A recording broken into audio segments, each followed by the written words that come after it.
দীর্ঘ 1.5 মাস পরে আমি আমার পুরান বাড়িতে আসলাম। এটা ছিল আমার একদম শখের বাড়ি, আর এই বাড়ি ছেড়ে আমাকে কত দূরে থাকতে হচ্ছে কি বলবো। প্রথম প্রথম যখন এই বাড়ি ছাড়ি তখন আমার কাছে যে কি মনে হয়েছিল, আমি কান্না করে করে বাসা থেকে বের হয়েছি। তো যাই হোক, এতদিন পরে বাসায় এসে দেখলাম আমার ডেওয়া গাছে এত ডেওয়া ধরেছে যে কি বলবো, সবগুলো পচে গিয়েছে, কয়েকটা আছে সেগুলো একটু পেরে দেখলাম, আর এখন দেখেন একদম পেকে আছে। তো যাই হোক, এগুলো পারলাম আমি সন্ধ্যাবেলা যাওয়ার সময় বাসায় নিয়ে চলে যাব। আর মেনলি আসার কারণ হচ্ছে এই আমার উঠানটা সবসময় কাদা জমে থাকে, পানি জমে থাকে, সেজন্য এটা একটু পাকা করার ব্যবস্থা করতেছিলাম। তো ব্যবস্থা হয়ে গেছে, এখন কাজ শুরু হয়ে গেছে।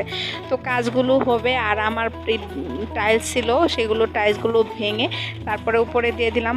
ওই কাজ শেষ হওয়ার পরপরই অনেক বৃষ্টি আসছে, সেজন্য আবার ঢেকে দিয়েছি। এখন আমাদের ফাইনাল লুক দেখাবো উঠানের। তো এটাই হচ্ছে আমার উঠানের ফাইনাল লুক। তো সবাই দোয়া করবা, ভালো থাকবা, সুস্থ থাকবা। Thank you.